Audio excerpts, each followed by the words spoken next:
Welcome to Ecclesia Principles, a biblical strategy for believers to engage in God's design for government with Ray Eppard.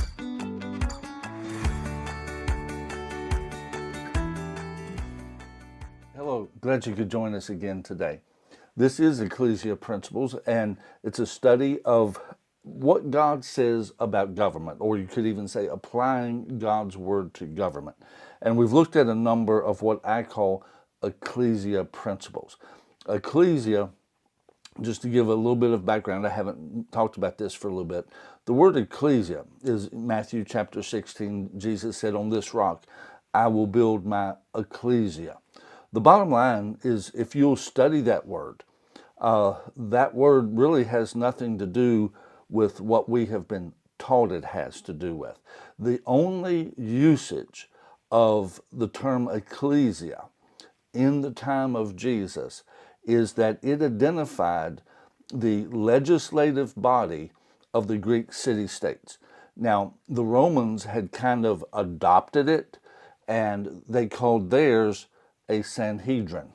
And that you see that throughout the Gospels, that the Sanhedrin was gathered. They were a collection of local people. It was local government, if you would, and they, along with the Roman governor and so forth, they would implement and determine the government and the laws. Now, it was primarily under Rome, understand.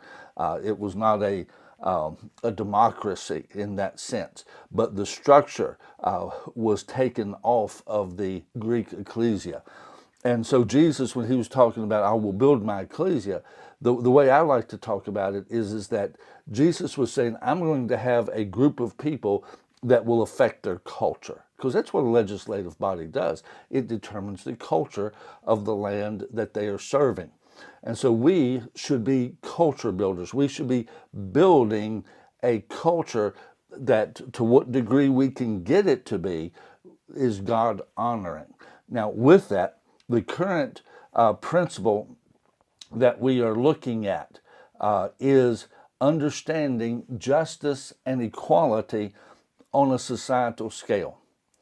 Understanding justice and equality. Last week we spent more of our time on the justice piece. At the very end of the week, we went into some of the equality. And I want to continue on the concept of equality today. Now, with this, what I said Friday was that equality has to do primarily with the process. You know, the scales of justice. Are those just scales, is the term we call them. But at that point are things equal? Are things equal? Or is there a finger on the scale?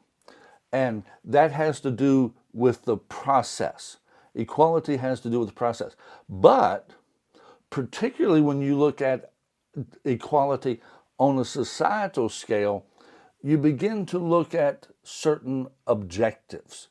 What are certain objectives? And for this, we've used our text in Leviticus 25, verses 14 and 15. And I want to read that again today because it's talking about a system that God set in place.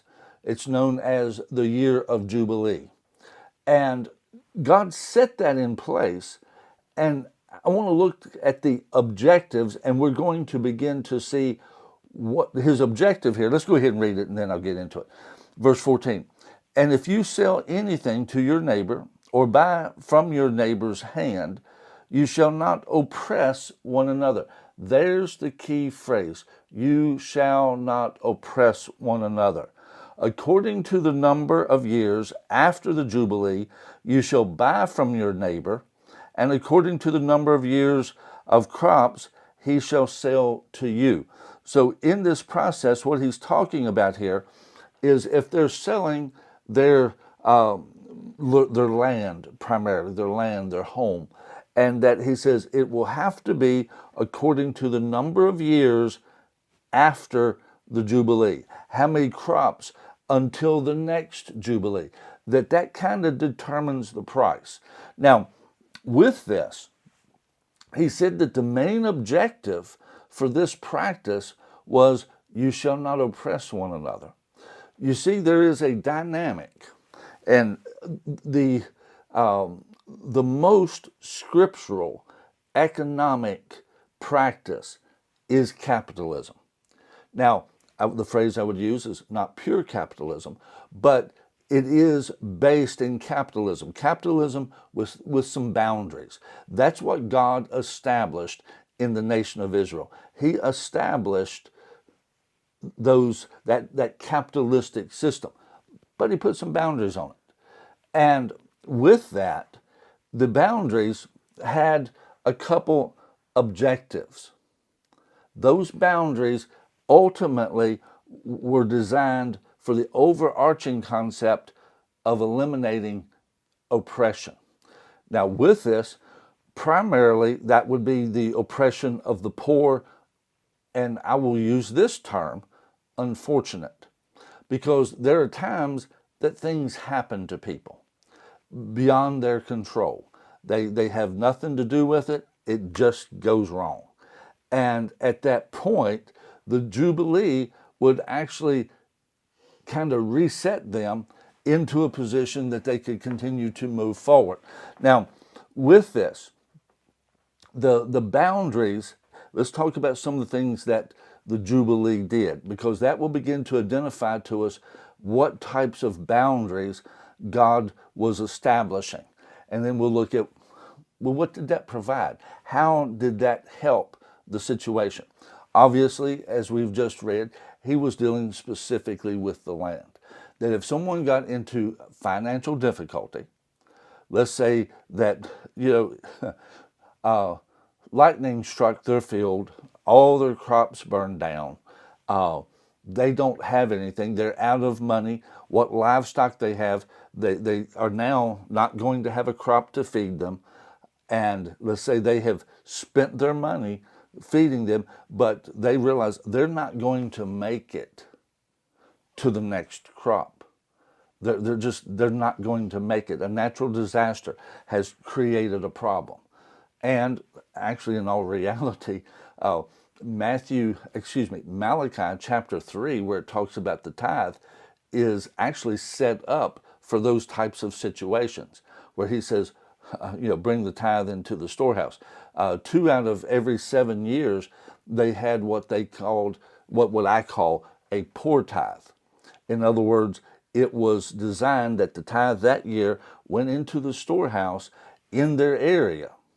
Each area, because the Levites were spread around, they had storage there so that if something bad happened, the people could go to that storage place and get their food, get their necessities to help carry them over, so that possibly they wouldn't lose their farm, they wouldn't lose their property, they wouldn't lose their house. Those things, God set those things in place to help protect them, because this is a fallen world.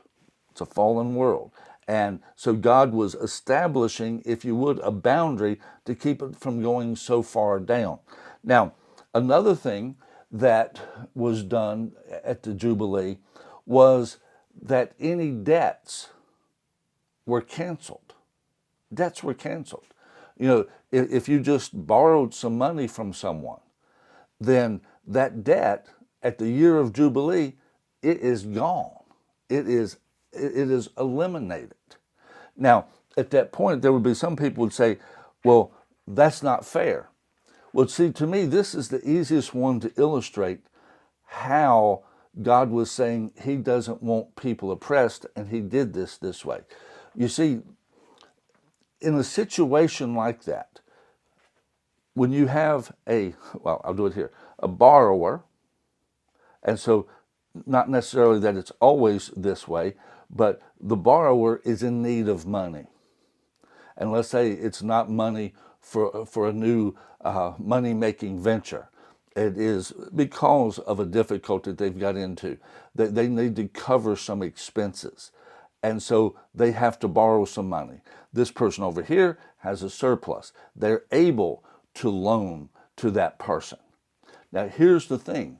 In our society today, let's take specifically the concept of credit cards. The concept of credit cards and the high interest unsecured loans. Those types of things, if you would, this man here, this person here, in loaning the money to that person, they realize that, let's say, if it's 5 years to the Jubilee, that at this point, this debt is going to be eliminated in 5 years, regardless of how much money they've gotten back. Now, at that point, that puts a boundary on the lender, because there are companies now that, particularly young people, they will just loan them money and loan them money and loan them money, because really all they're looking to do is get a stream of income. Most of the credit cards really do not care if you ever pay for what you bought. Because I'm getting ready to tell you a fact that a lot of people don't know, and I'm not telling you to take advantage of it. But the thing of it is, in a lot of places, and I know at one time it was true here in Virginia, that if one spouse had a credit card that didn't have the other spouse's name on it, that at death, this credit card debt went away. The spouse didn't have to pay it because it was just tied to this person. Why? Well, because they don't care if they get the money that they loaned you. What they want is that monthly payment that is largely interest, and they get to keep tacking that interest on, and so there is a steady stream of income. If you borrowed $1,000, in the end, they're willing to forgive that $1,000 as long as they can get all those payments, because the payments will accumulate and be a whole lot more than what they ever gave you. And I actually think that is the case pretty much across the nation. Not sure about that, but that's a reality. And a lot of people are strapped down with those monthly payments of credit cards. And that being the case, that's one reason the minimums are so low, is so that, well, if you're going to take that extra chunk and pay off that credit card, you're really not changing your monthly payment that much. You're better off putting it over here on the monthly basis. You're better off putting it over here on something that has a lower interest rate, because the payment will be bigger and you can get rid of that quicker, and it frees up your budget for the month. It's, if you would, the Jubilee was designed to eliminate that predatory type of process. Because when that happens, when that becomes the reality, and our nation is very much subject to that right now. A whole lot of people in our country are subject to that. It becomes a situation where it's actually hard to advance in life because of this that you are attached to over here. It holds you back, it keeps you down, and the bottom line is then the people that are getting the monthly payments, they are doing very well, and it creates an imbalance. It is oppressive in nature. God doesn't want an oppressive system. And with that, there needs to be some changes, and it needs to happen on a societal scale. God bless you.